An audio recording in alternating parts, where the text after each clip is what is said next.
Welcome to the Go Unpro podcast, a doctor's 52-week journey to an unprocessed life. Now, here is your host Dr. Brent W. Laartz, Associate Professor of Infectious Diseases and Internal Medicine, neuroscientist, and best-selling author. All right, everyone, welcome back. And I welcome myself back too, because I have had a little bit of an extended break here. Not a break from anything necessarily, but I had a lot to do, busy time for a lot of different aspects of my other businesses that I've had. And when that happens, everybody has that happen, right? So, what happens when you get so busy that you get sidetracked from what you really need to have in your mind as the most important things in life, and that is your health and your family and your loved ones and what really matters. And so I had a lot of help with this warehouse thing. We had a warehouse issue that we had to move warehouses and for one of my other businesses, and that took a lot of time away, less time to exercise, and really was able to keep on my diet, keep at least somewhat of a schedule of sleep times, etc. But I think some of the exercise components took a back seat. But while I was doing this warehouse moving, we were doing a lot of moving. In other words, a lot of movement, a lot of steps. Each one of these days that I had steps, a lot of steps. Does that count really? Certainly, for the most part, manual labor can be exercise, but it's not complete exercise, and it doesn't exercise necessarily all of the components of what you need for strength training and your cardiovascular benefits. But there was at least some of that there. And so I welcome now this because what I determine this to be is a setback and some failures. And I need to embrace those failures for renewal. Renewal is what this is. Every setback is a setup for a comeback. I think that was Mr. T or someone like that said that. And every one of these setbacks that I've had, every week, there might be one setback, there might be two setbacks. And I think I've mentioned this in the past in some of my social media. I kind of treat this as like Duolingo. Have you ever done Duolingo and you get a freeze if you've taken one day off, and then the next day you need to use a streak freeze to or to undo that streak freeze, and you can't string two failures in a row, otherwise your streak goes back to zero. Um, if I can do that, if I can make my setbacks only one setback at a time, get back on the horse, get back to where I'm going, get back on the journey, get back on the railroad track, get back where I need to be as soon as possible, then those failures become less and less because you try to string together a string of successes and don't let those failures and setbacks string up into a streak of failures also. So I try to go no more than one day on some kind of, let's say I might have a day where I need to eat something that's not as healthy. When I say need to eat, I don't need to eat that, but somehow for some reason that either convenience factor or something else led to that. And I'm not a robot. I can't go 365 days a year without some kind of setback on the diet, sleep. I had to get something ready by 1 a.m. And last two nights I was up late, so I had some setbacks as far as the sleep. All of these things are learning issues, right? Don't procrastinate that thing that I need to get done that caused me to have to stay up until 1 a.m. to get done with something in order to get something shipped to me that I had to prepare for that. So it's nothing but feedback, right? So I had some great feedback over the month of March into the month of April. Here we are at week 8. Here's where I want to be this week. And so that once per week failure, maybe I'm trying to get to 6 days out of 7 with all of my 5 facets of this unprocessed life. And, you know, that reminds me about Winston Churchill. Winston Churchill once said, "Success is stumbling from failure to failure with no loss of enthusiasm." I am so enthused about this journey and about what I can do. It just really just permeates throughout me, just vibrating and getting me into a frenzy about what I need to do for the rest of my life to get going. To get going, I know that I've been relatively healthy in the long run compared to other people, but I know that it's not enough. Okay. I know that I know many patients, many friends, many family members who seemed like they were healthy. Maybe they weren't that overweight. Maybe they were had a pretty good diet. They had some exercise. They said they went for walks or whatever. None of these people lived to be 100 years of old. None of them escaped life without certain health effects, cardiovascular disease, dementia, diabetes. I always thought my parents were healthy. Growing up, I thought they ate well. They ate what was maybe thought to be a whole food diet, but then in thinking back on it now, macaroni and cheese became a staple in our household, and spam and that kind of thing. And my parents bought into the whole industrial revolution of convenience made for our ability to have time for other things and family. And that was very important to me. Our family had a lot of time to spend together, playing in the backyard, playing on the river, playing with water skiing, playing with a lot of different, and camping. We took a lot of trips together, but the corollary to that was the need for something simple for some of the diet things that they did. And then they ended up having diabetes in older age. And I'm sure there's some genetics there that I have now in me that I need to assess because I am almost pre-diabetic, or at least at the last time I did blood work, and I need to correct that. And so that's where I am along the journey. Week 8 is getting close to 1/5 of the way through the year, right? So I'm almost there. We're about 1/6, right? 1/6 of the way through the year. We're almost there. We're almost to, 2 months into this. And um, I'm getting there. I'm proud of what I've done already, but I'm also at the same time not proud of some of the failures. But those failures, I'm learning from them. Okay, so I'm getting feedback on this journey, getting feedback with the scale that I see, with some of the blood work that we're doing, and that's going in to the bucket here, the bucket of success, the bucket of everything that I'm saving up for my health, for my retirement, because I want to be healthy in my retirement. I'm already 56 years old, 57, 57 now after the beginning of this. I was 56 during the beginning of this journey, now 57 years of age. And tell you, that bucket of success is piling up of successes that we're having that's going to enable me to be 70 years of age, 80 years of age, hiking into my 80s to really get a health benefit here. Okay, so something I'm looking forward to here. Um, think about this, and that is surrounding yourself with people who are in it for their own health also. Okay, so you have to have people that you surround yourself with that do the right thing also, because you will follow them, they will follow you. Kind of, if you've heard of the crabs in a bucket metaphor, have you ever seen and or put a single crab in a bucket, and that crab sooner or later figures out how to reach its claw up to the ledge to get itself out of there.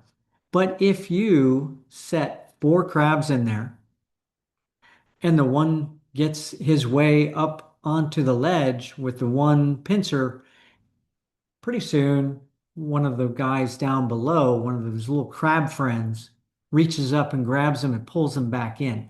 And when you have four crabs in a bucket, they don't escape. They all stay in the bucket because that's what crabs do. Okay, so don't surround yourself with those crabs that are in that bucket with you. Surround yourself with the guys who are like, let's say a bear. We've seen bears where the mother bear helps the cub up over the fence, or we've seen other examples in wildlife of people and animals helping people and animals. So seen some people rescuing animals. You've seen other animals rescuing other animals and helping them. A jaguar helping one of its prey that seems to be in trouble. I'm sure that's a little bit altruistic to himself, more so than the other one. He's probably going to have prey that's going to live that he can hunt later on and might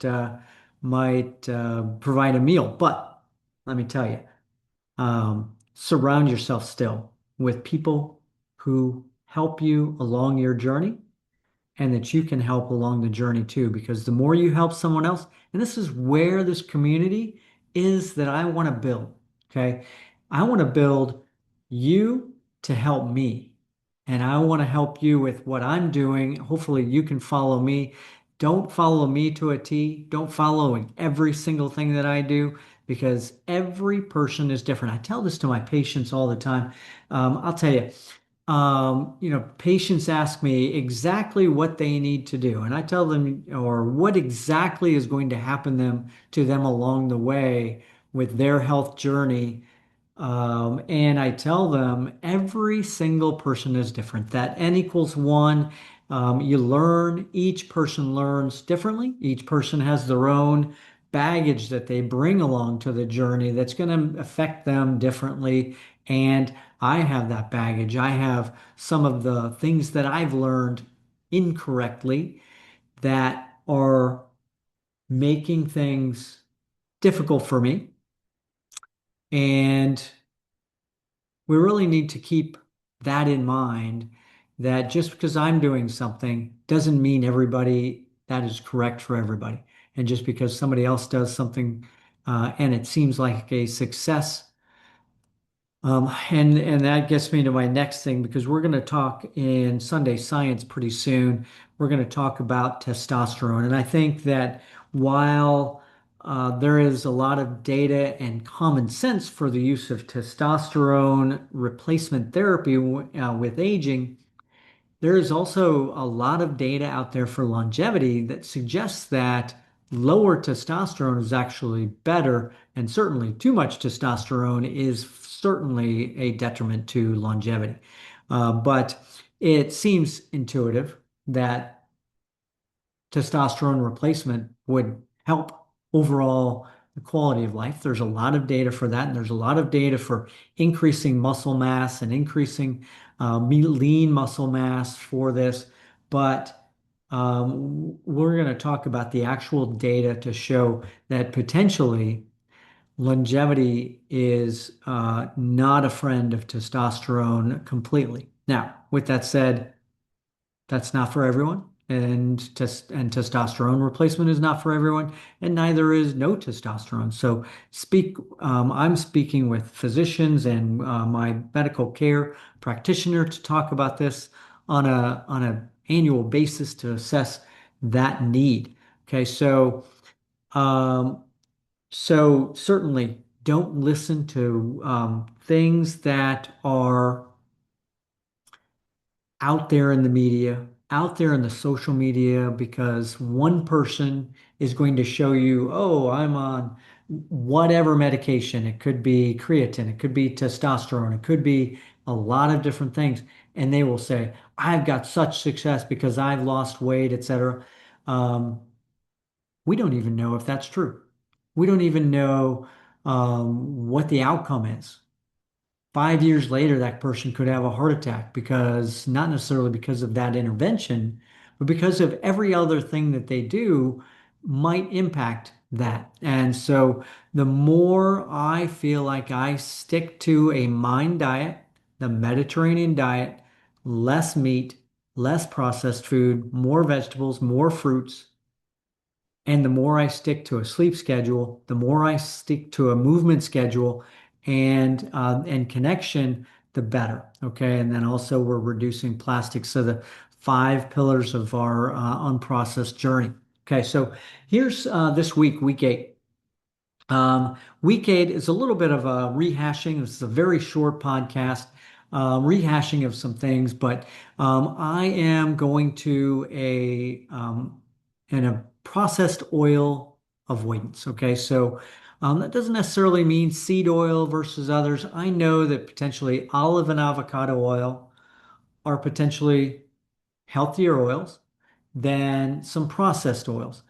And we all know that, oh, you can't use olive oil with really high heat. And so I'm also trying to decrease the number of the high heat of cooking and also trying to avoid oils also to a degree, all oils.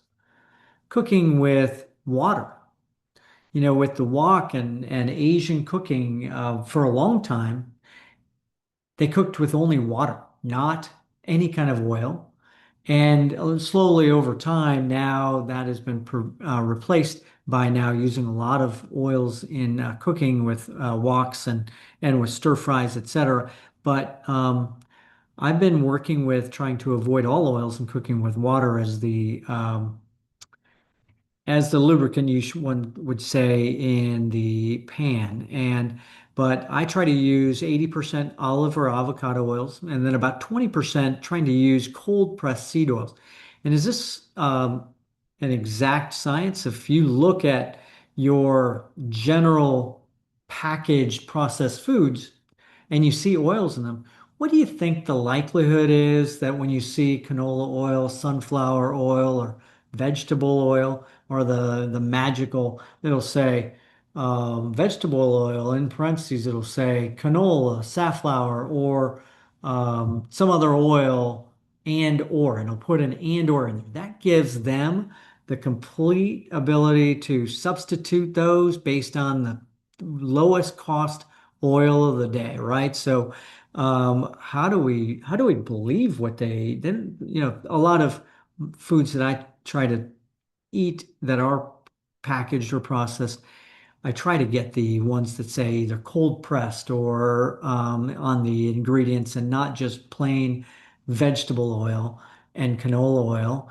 because who knows whether they've used organic cold pressed and or something healthier than something that's been heat processed, chemical processed that could have impacted the quality of that oil. So the other thing about diet this week is trying to again increase the number of reds, yellows, oranges, and tomatoes. And when I say that, these colors and maybe the purples and the blues, increasing those again this week, trying to increase those, trying to get to the blueberries, get to the red, yellow, and orange bell peppers. I love bell peppers and also love habanero peppers too, but and tomatoes. I love making my own tomato sauce. Okay, so a really good spicy marinara sauce that's homemade from fresh tomatoes. You can't beat it. Why can't you beat it? Because it was cooked there, right there. It didn't have to come, 1,000 miles from a factory, put into a can or a jar. It's right there for you. You mix it.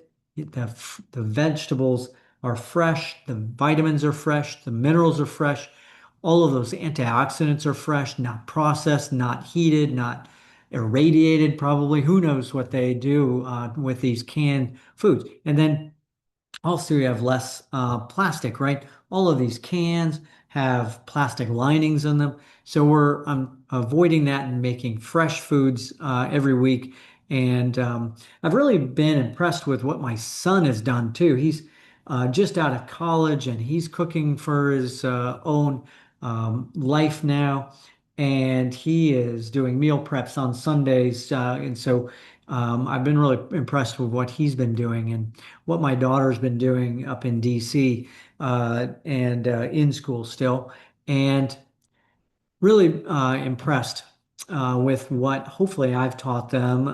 And certainly growing up, and I hadn't started on this journey yet, but I think that all of the things that I had to do for my son, let's say for his dairy allergy and making our own, let's say, cream of mushroom soup for some kind of a noodle dish, I had to always make my own ingredients for him for some of these dishes that he loved for, let's say a noodle casserole of some sort with cream of mushroom soup, making it with fresh mushrooms and some dairy-free products that were real.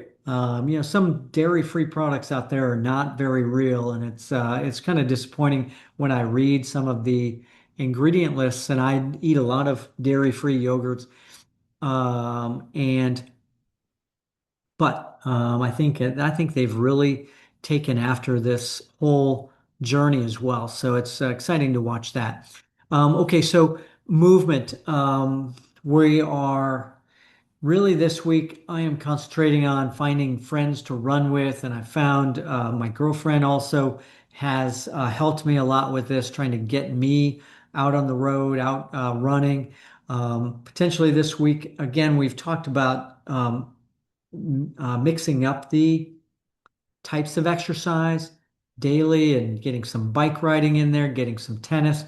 But finding a friend to run with or gym at happy hour, instead of happy hour and going out for drinks, find two friends to go to the gym with and and invite them over to go for a happy hour run. I have a really good friend that over the past couple of months we've been doing a happy hour run every once in a while. We used to go to happy hour together and or go to the yacht club together at happy hour. And this friend, I'm going to invite him over this week to do a run at happy hour. And again, we talked about movement being 6 days a week, maybe a 7 day walking challenge, getting out there if you need to get that minimum 10,000 steps. So we're working on getting to that time frame. Really should be 6 days a week. Get a day of rest in there, okay, during that week. And I'm trying to get that rest and restoration. I think the Aura Ring is helping me figure out when I need to get that rest as well. And that leads us into the next step is that restoration and sleep. We've talked about using entrainment theta waves at night for sleep, and we've talked about other things. Really, the next thing is with that meditation at night and with maybe the feeling good feelings of the day, right? So, wow, what a great day every day is that I have.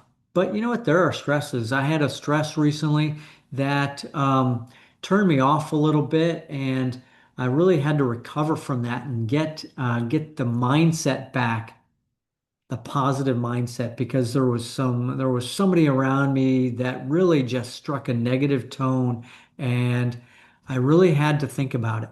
I really had to um, concentrate on getting that negative out from somebody else. And uh, it wasn't successful for a day or two. Certainly went into that negative sensation and letting somebody else affect you. And certainly there are self-help people, Mel Robbins, who says, let them, right? Let them do what they do. All I can concentrate on is myself. Okay. Let them ruin their life. Let them ruin their life with the negativity that they are having, right? So um, I can only concentrate on my own positivity. And something my kids have done with me for a long time is I think that really helps me periodically is to think about the rose-thorn-bud um, aspect of life and thinking and concentrating on those things that are positive, you can't ignore the negative. You have to bring it in, but you have to also then think about the positives that that's going to bring about. Okay, so that you get that rose, you think about the great thing that happened, you think about the thorn, and you think about what that impact is on you, but also how to turn that around and turn that thorn into a bud, because there are buds right next to that thorn, right? So there are buds that are gonna come off of that rose bush. That rose bush has a thorn, and then you notice that probably, just 1 inch up the stem, there is a bud, and that's going to become a flower, right? So what we need to think about every day and every night when you go to bed is about that one good event that happened that day. Think about three of them because there are more than one good events. I have many patients I see every day, and there are so many good events every single day in that life, and obviously I have negative ones too because people um, don't always turn out for the best in their health journey. But think about that one improvement that you could make, and that's the thorn. Okay, so that is one way to think about this thorn and the negative thing that happened in your life. What's an improvement that could happen to make that thorn not so much of a thorn? Then think about the bud and think about how that thorn could, or maybe even just the good events or something that I'm looking forward to in the next day, next week, or something like that. So, today I met with a physician today that really could help me uh, advance in my career and advance my practice of medicine. And really was a positive meeting. This person is someone I have looked up to for a long time. And so that meeting went very well. Okay, so that was the good event today. And I'm going to think about that today when I go to bed and expound upon that in my brain and about what that's going to have for the future for me and hold an abundance that's going to come to me because of that meeting that I had. Obviously, I could have stuck to exactly what I was doing on a daily basis and had blinders on and not tried to improve things. But I went out of my way to have that meeting. And every time I have one of those meetings, it is a joy to my life, right? So, and today, and I talked about this earlier in this podcast, the thorn was the fact that I was up until 1 in the morning last night and the night before. And waking up this morning was more difficult, obviously, right? So my sleep quality score on my aura was in the 50s and 60s, and I need to improve my time management. And that is one that thorn can turn into an improvement because I can improve my time management and not procrastinate doing that one thing that I needed to get done. And obviously, I'm busy. I am running a few different businesses, running this podcast, and I have an author event coming up and book signing event. And so I am so busy that sometimes life gets away from me. But as long as I can limit that, nip it in the bud, and get back to what I need to, then everything is better. And I'm thankful for my morning routine, my bedtime routine as a usual basis. My real bud here is something that I'm starting to plan, and that is looking forward to visiting my daughter in Paris, and I'm making preparations for that, and I can't wait. And that is something I'm looking forward to. I'm looking forward to getting to Paris, and I love Paris. I love France. I love any of the different places that I visit on a monthly basis. I travel a lot, and everywhere I go, myself, my girlfriend, my kids, we all meet people, and we love taking away different things from people. So that the rose, thorn, and bud that I'm going to think about, that's going to help me in my sleep. Gets rid of You really can't dwell on things that are negative during your sleep because that impacts things. That meditation, that thinking about the rose, thorn, bud impact on my life. The other thing that I'm going to impact into my nightly routine, in addition to meditation, is a 4-7-8 breath. This is a relaxation technique that um, helps to bring about the parasympathetic system into the forefront, the jugular venous um, system for the parasympathetic system, the 478. So what the 478 breathing um is a way of breathing that that relaxes. It your what the idea is to hold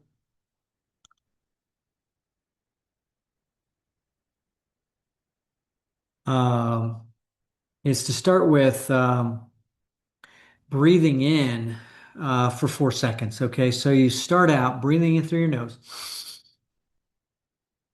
Okay, so that's 4 seconds. And then you need to hold your breath for 7 seconds. Okay, so, and then exhaling through your mouth for 8 seconds. So that inhaling for 4 seconds and then a prolonged exhalation brings about the parasympathetic system, calms the mind and the body, and it helps you during your meditation process. So think about that. So, okay, so we're gonna do this for a second here.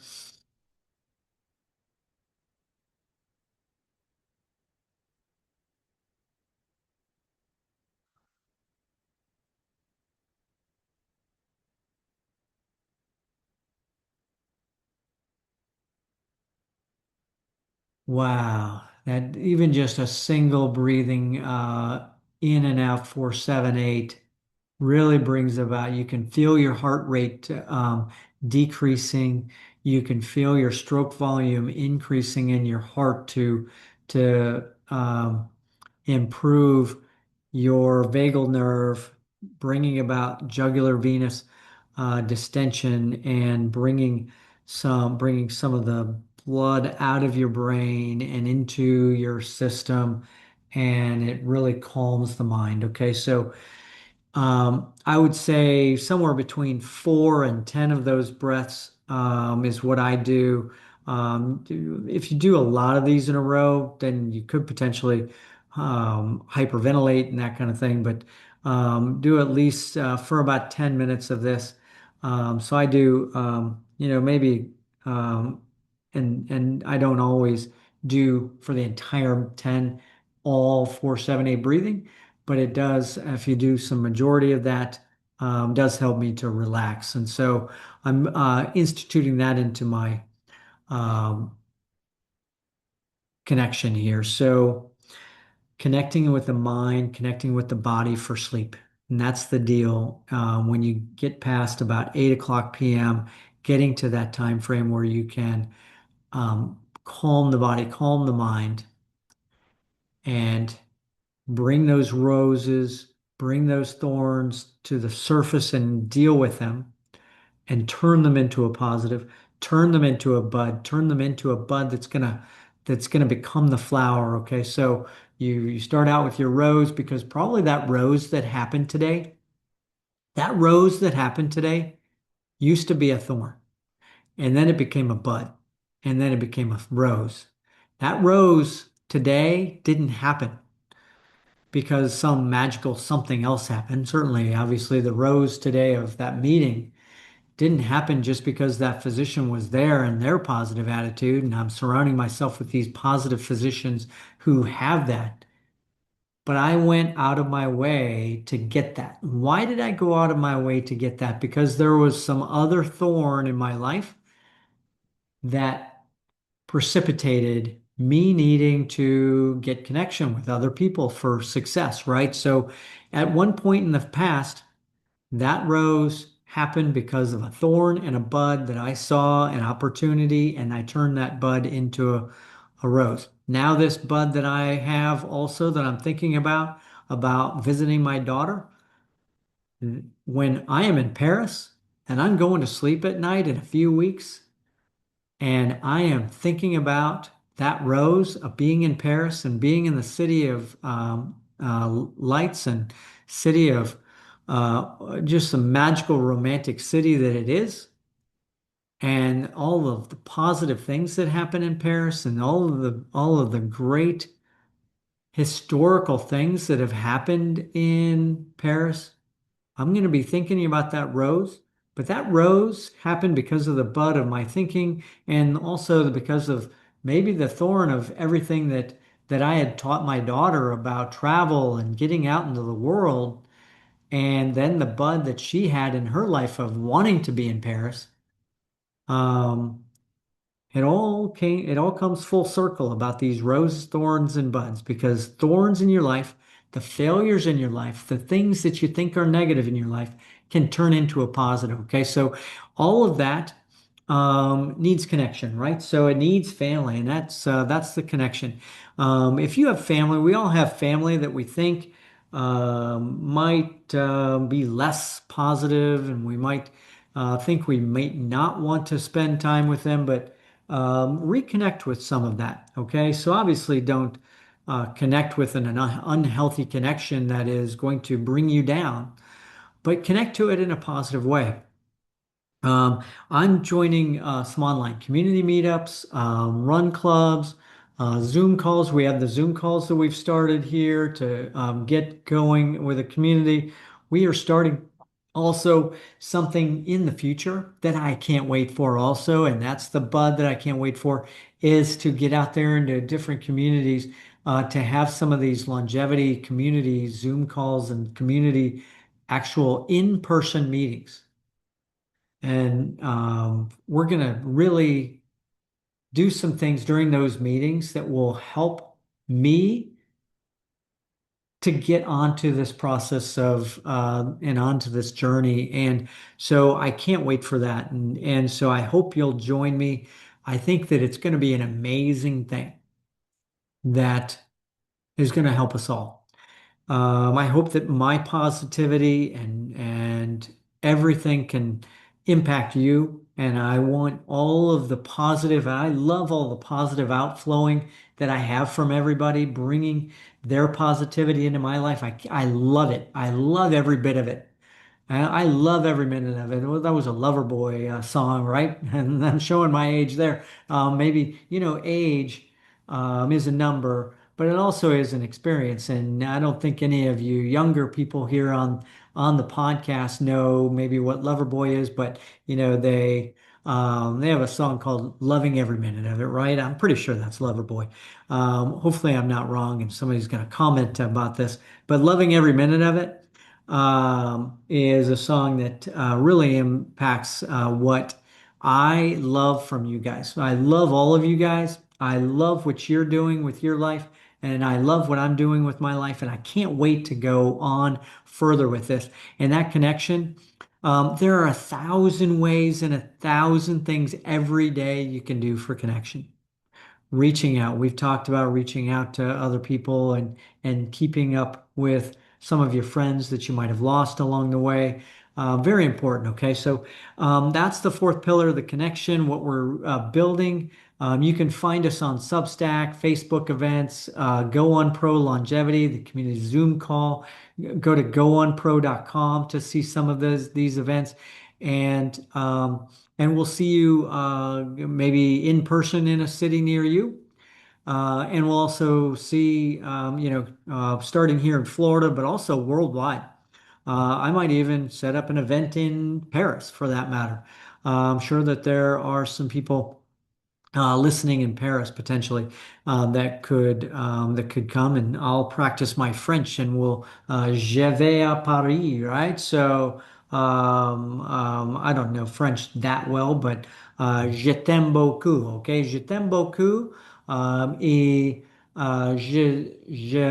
would it be je m'aime beaucoup? Would be I love myself very much too. So loving every minute of it, love every minute of what I'm doing with this.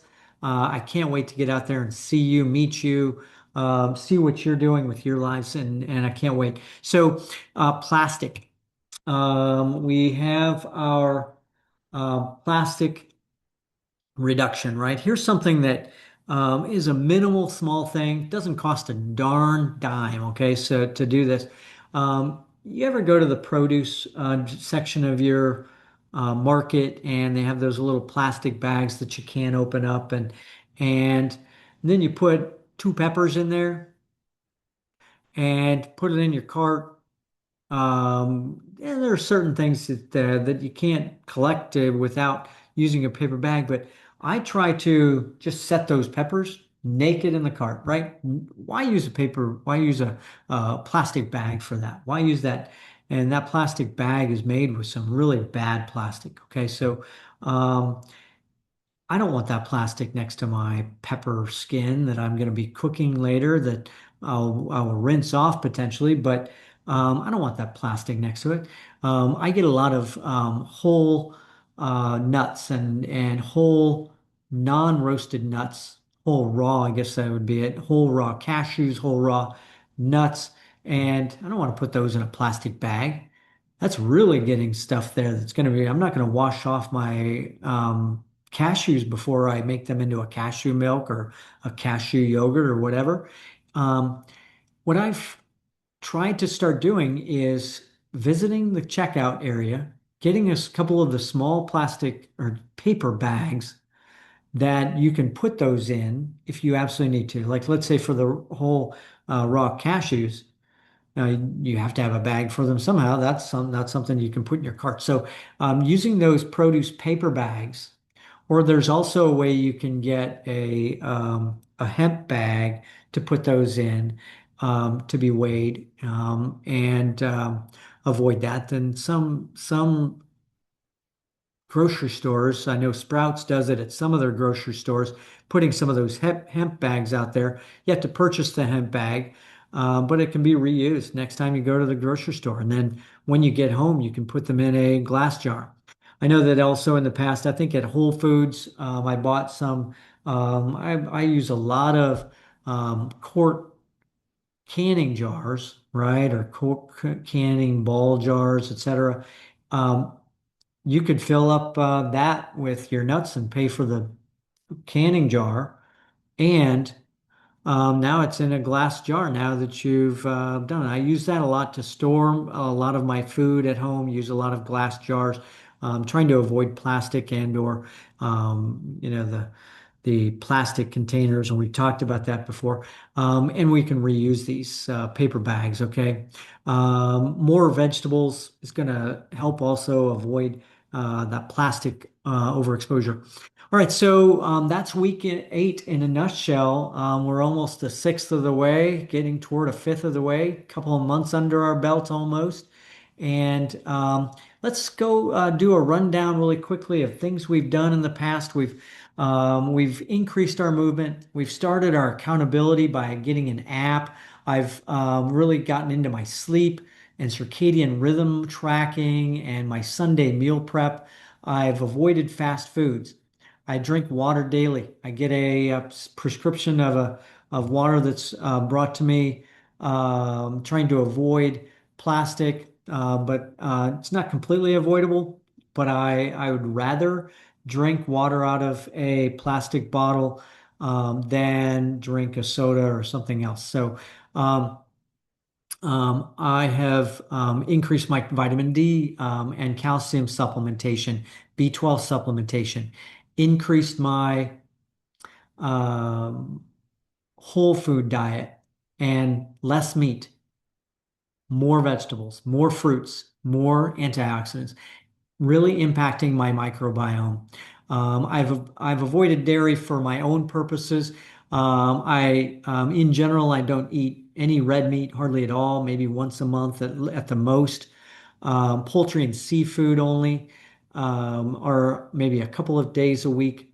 I do a lot of home prepping and home making of stuff like hummus and bean salsas to try to get protein into my diet. The other thing that we've done for our movement is our resistance training, doing that 3 days a week, and increasing our psyllium intake for fiber intake. I've gotten rid of a lot of my plastics in the kitchen and in the household. There's a lot of work to do with that, but use only steel pans. I use a lot of cotton um, clothes. This is certainly not cotton necessarily, but I've increased it. I love my t-shirts that I have that are a Pima cotton that I use. And let's see what else. I'm going vegan 2 to 3 days a week now. I started out once a week, now going to 2 to 3 days a week, and I'm hoping to get to that about 6 days a week at some point down the line. We're avoiding processed oils, avoiding processed foods, avoiding packaged foods on a few days a week, trying to get to only foods that you make yourself, only foods that are single ingredient foods, and that all impacts the microbiome. Something we've done once so far in the past and trying to keep doing, and we'll do that again soon, is that 40 whole foods weekly. I think we're going to get that again. Week 10, we're going to do that 40 whole foods weekly. So 40 different nuts, vegetables, or fruits, 40 different types during the week. It's a little bit difficult, and really some say not difficult, but it is something that is accomplishable.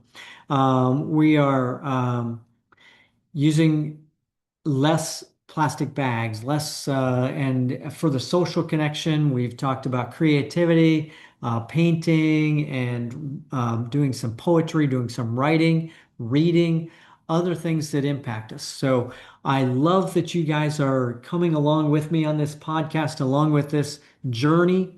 Find us on all of the social media, Substack and YouTube and goonpro.com. You can find us there. All of these are available. Again, I'm not selling anything. I am potentially, there are some of these things like Substack, they'll have subscriptions that you can pay for. But I'm telling you, the only thing that I'm making here is to basically bring this process and this connection with you together by paying for websites, paying for the storage for this podcast. It's not inexpensive to do all of this. So I love that you're with me. Keep showing up. I'll keep showing up as well. Thank you for hanging out with me. I'll see you next week in week 9. And also for the Sunday Science. Look for the Sunday Science podcast. That'll also be next Sunday also on testosterone. Love it. Thank you. Have a great day and be blessed. Be you. Be true to you. All right. I love it. Thank you.